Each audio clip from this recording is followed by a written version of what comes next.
Hey guys, welcome back to another week of fundamental analysis. Still currently in my gold position, which we will run through towards the end.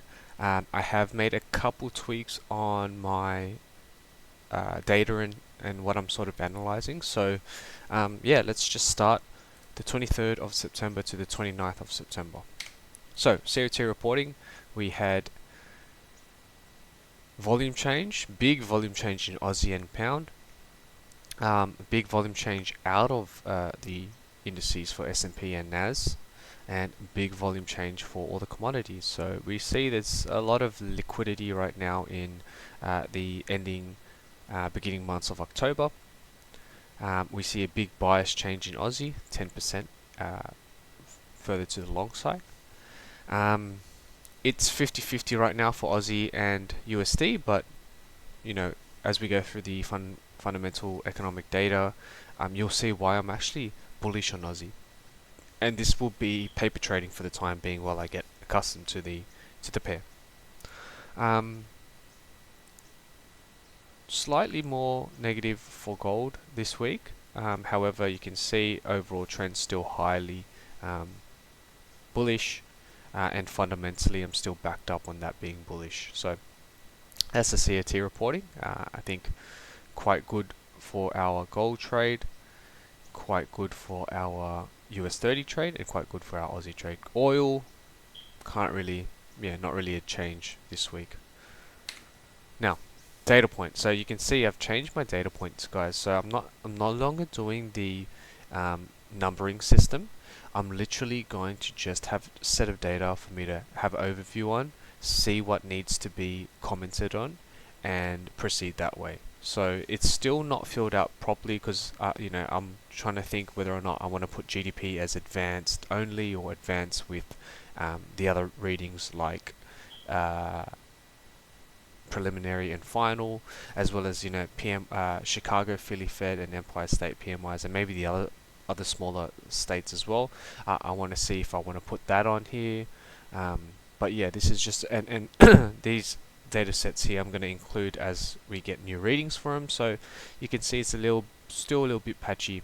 We did have a change in PCE and consumer confidence this week, which was both cooler than expected. Consumer confidence did get revised, but you can see the actual forecast is considerably lower than the current. So the current is lower than the forecast, and PCE, you know, the mean difference is a 0.1% change, which I've seen from the last couple years.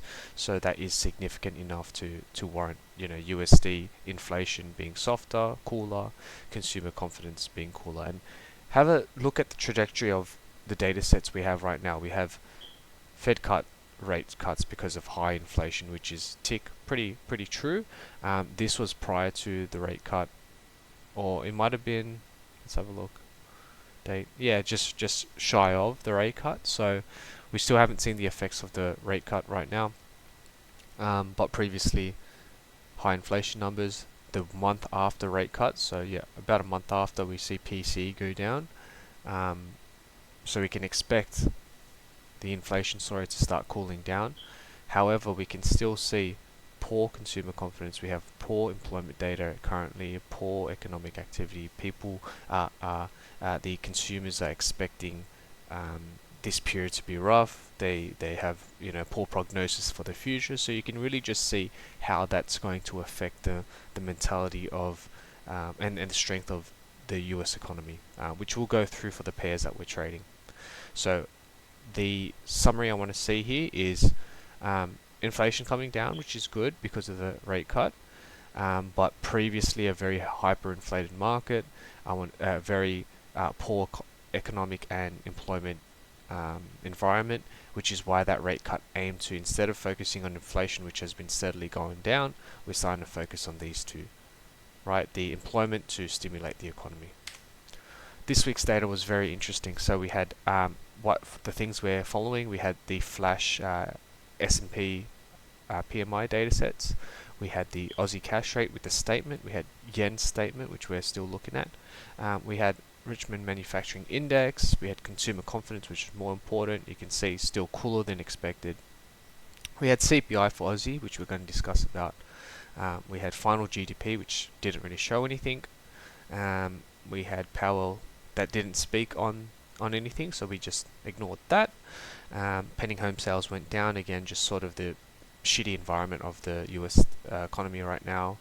Shitty environment again for PCE, in terms of inflation coming down, which is good, but economically quite poor. University revision of university consumer sentiment, so not crazy. It's a revised data point. So let's start with Aussie. We had the cash rate and statement. Cash rates have remained unchanged since November 2023. So we're sitting at 4.35. I live in Australia, in Sydney, so I was just reading the cash rate for Aussie wasn't high like the USD that went up to 5.25, like Euro and all that. So in theory, if we don't have a higher peak, we shouldn't come down, crashing down faster, right? So we'll probably trail, at least logically, what I'm thinking is we'll trail 4.35 a little longer than most of the countries, and because our rates haven't changed, remain high compared to what it was before, I'm expecting bullish sentiment on Aussie. I forgot the lady that said this, but from the RBA, she did state our forecast do not see inflation returning sustainably until target 2026. So that again, pushing the agenda that high inflation, we need to sustain our cash rates a bit higher for the time being.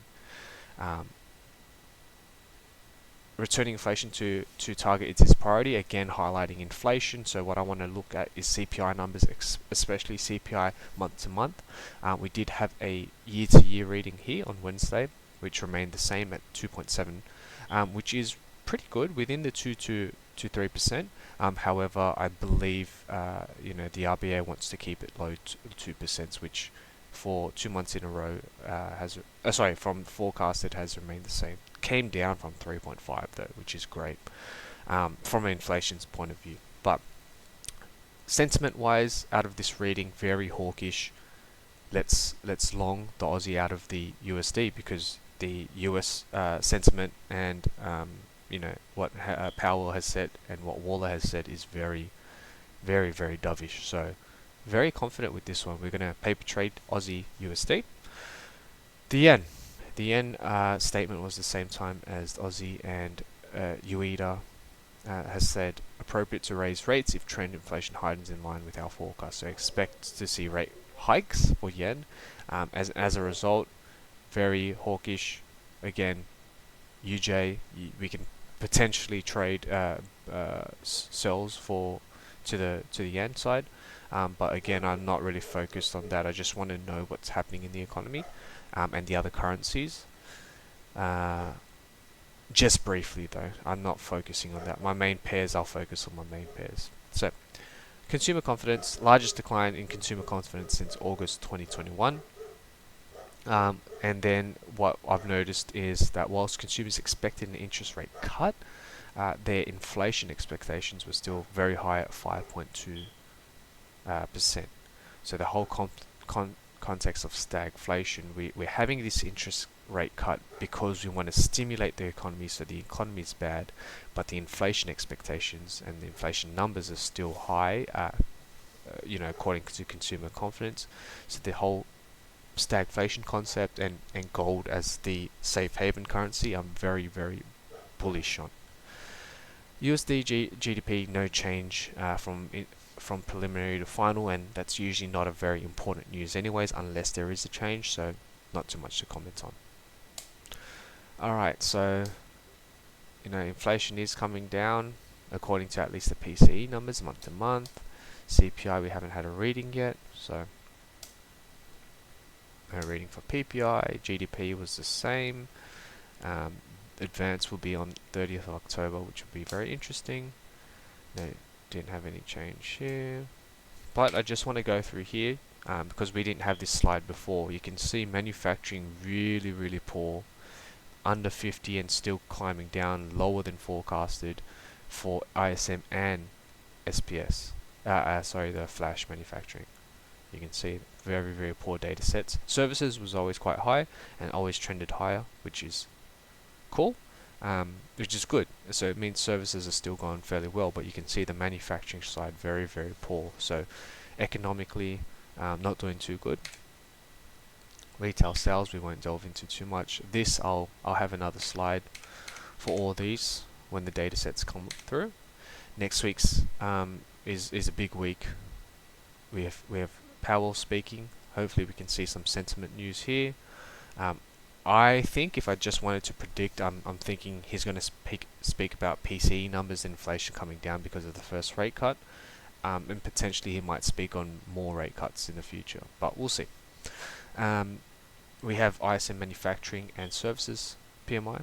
We have JOLTS, job openings. We have NFP. So very, very, very big news this week. We'll have a look at.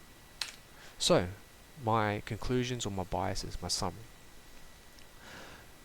These are the 4 things I'm going to focus on. We'll go through the charts after this. Gold. You can have a read of this. Poor economic and job data points, which we saw previously. If we go just up for now, red here, right? Plus the rate cut. So go back to here. Poor economic and jobs data along with the previous 50 basis points rate cut, which is aiming to have more borrowing, have more money flowing. Perfect long environment for gold. People want that safe haven currency, so I'm very bullish on gold still. Despite COD data and all that, I'm still very bullish. Oil. Now oil, last week we said we didn't want to trade. I'm actually going to revise that a bit, because now my thinking of gold is of oil is, does it change much with inflation data? I would say not really, because theoretically we want inflation to be higher, because oil is a major commodity, and it also, the price gets higher with inflation, so that's true.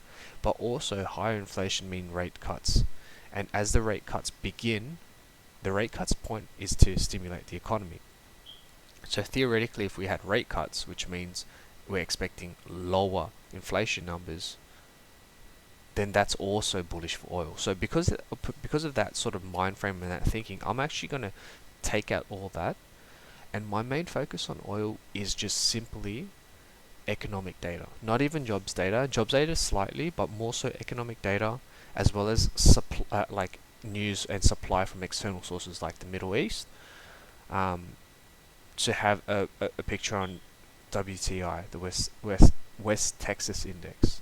And currently right now I see that economic data is very poor, especially ISM and S&P 500 flash data on manufacturing, which is obviously oil will be used a lot in manufacturing. So I'm happy to actually short oil dependent on the chart, and right now as we go through the charts you guys can see it's currently trending down. So yeah, I'm very happy to actually trade both these commodities right now. Now US 30. Again, last week we kind of contradicted ourselves. We said we would trade US 30. Now with this new mindset and how I'm thinking of trading, poor economic and jobs data, at least currently right now, I need to stick with the data points I have right now. I can't be biased to see the trend and whatnot. So US 30 is an index, and it's a stock index, so it would typically trend up more than down, right? But because of the poor economic and jobs data, I'm willing to actually sit on the sidelines while I have these other trades I could do until we have NFP data and ISM data, because we have good economic data, we have good jobs data. I'm back on this, on longing this, especially with the rate cut, right? So right now we're on the sidelines for US 30. Now AUD, we AU, we are paper trading right now. Now I'm gonna keep this very, very simple with AU. Higher rates, hawkish sentiment, focus on inflation, which means I'm thinking rates will be sustained. We have better rates on Aussie, at least currently, because with USD, this is all comparatively USD, and just off the fact that everything's priced in, right? So if Aussie doesn't change its rates, and USD brings its rates down with dovish sentiment and people think it's going to go lower, then if price is priced in and it's at equilibrium, well, the more rate lower we get with rates, the more this isn't this is not changing in theory, right? If they want to keep their rates the same, this isn't a factor. This is a factor. It's going down. So what I'm thinking is, if we get dovish sentiment continuing with USD, we can start longing Aussie, especially with that COT data, 10% injected into uh, the bullish bias for Aussie. So it's a perfect long environment, and from a technical point of view, it's actually very nice as well. So let's hop onto the charts. Before I do that, let's see the position on. Oh yeah, let's see the position on gold we're in. So we'll start with the dollar. Dollar, you can see it's coming down. It doesn't take a genius to see. It's been coming down for the last 3 months, right? A bit of accumulation here, so we might actually see it reverse, but depending on economic news, right? Now, gold. Gold, we are still in gold. We're trailing right now at 4.62. 4.62, we're trailing in gold. If I see gold probably retest here, right, if it goes up here, I'm going to trail it here. If it doesn't go here, comes down here, I'm going to actually add another position here. So just to let you guys know, I'll add another position here, see how it goes. If it reaches here, we'll leave it to break even. We'll trail this one up. But yeah, I'm still in gold, still liking gold a lot. So let's continue to watch gold. Oil, we said we wanted to potentially get in shorts. Let's have a look. So let's not zoom out too much. Let's keep it recent. You can see oil definitely trending down, right? From medium to short term point of view, we can see it's still trending down, which is good. We have a decent supply turn resistance zone here, right? We can see around 8 hours of accumulation here. We had a previous support here. If we want to run through, do we have any other data sets that might suggest?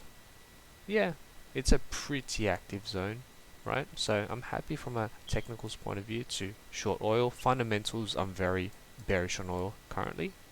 But again, it could change depending on the jobs data we have. So we right now, and the ISM manufacturing data. So right now, I'm happy to actually go short here.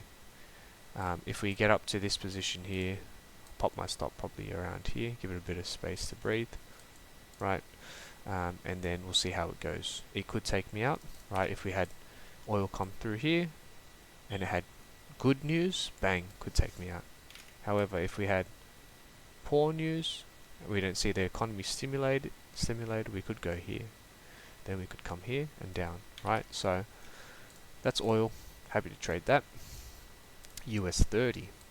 Now US 30, again, we got to realize it's a stock index, so it's meant to go up in theory, right? You can see a bit of stagnation here. We do have some nice areas of, if we were to do it just a simple retracement, we do have some nice areas of retracement around the 75 and 100 here. So again, we're not happy with the data, the economic news right now. We'll be on the sidelines. From a technical point of view, this area here is very nice to trade actually. So we're going to stick with our rules. We're not going to trade it until we have all the green lights from a fundamental point of view. But if it does, we do get good fundamentals and we get around this area here, we can enter a trade here. Some nice risk to reward in terms of getting back to the all-time highs. Yeah, happy to trade that once we have the fundamentals backing. So we're not going to put a flag on it. We're going to leave it alone. I might just flag this just a random color just to... Nah, let's leave it alone. Aussie. We said we wanted to paper trade this. Okay, so Aussie. Nice bullish momentum. On the 4 hour, this is a nice supply turned... a resistant turned supply. Or support, sorry. Very nice area to trade off. This, we could either have two things. We could have it come down through here.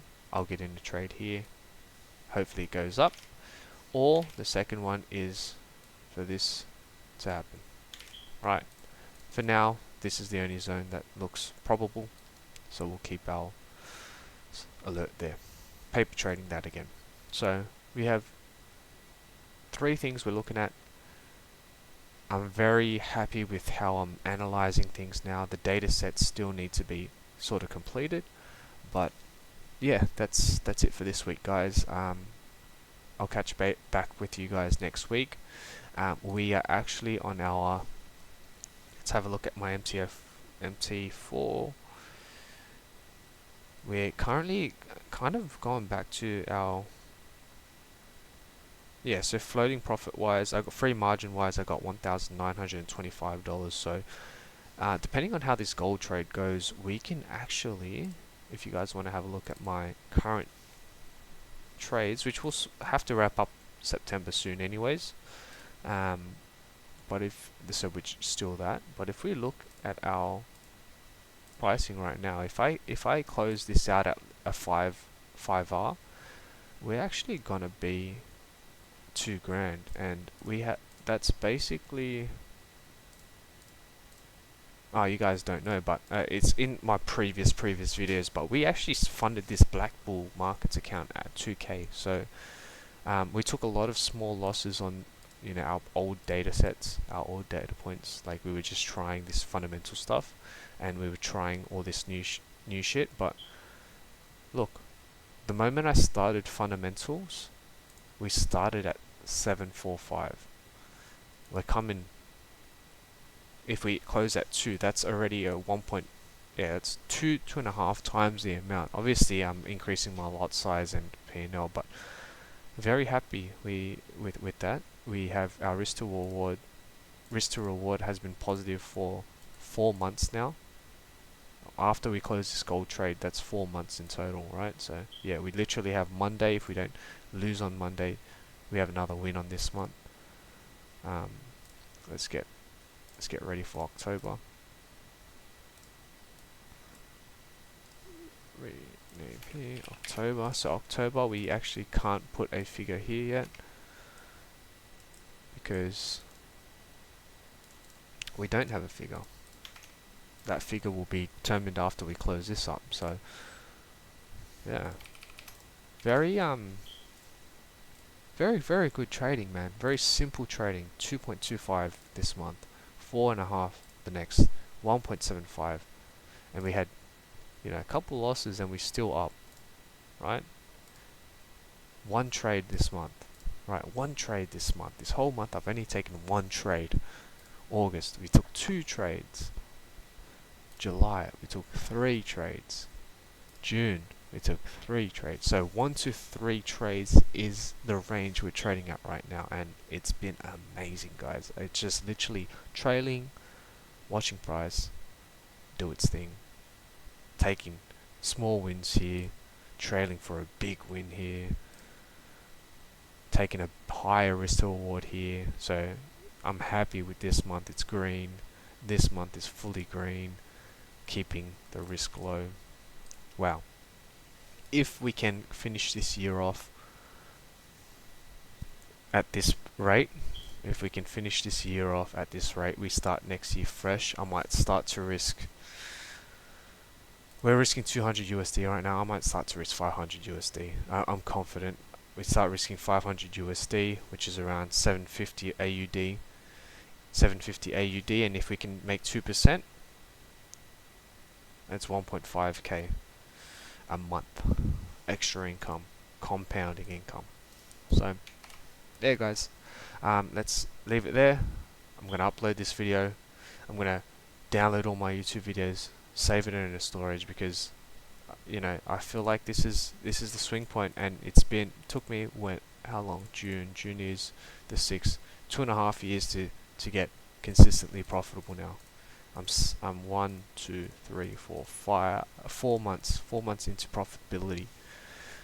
Even if we have a red month in October, which can be expected from a probability point of view, even if we have a red month, as long as we keep, you know, that those losers small, we'll still be up.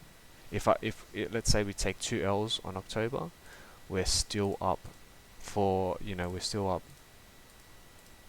to like 6R, 7R for the year. That's two trades, and that can be easily reversed out. We get another one win, a trailing win, 3R, 4R, 5R, boom, we're back in the win column. So yeah, very happy guys, very happy.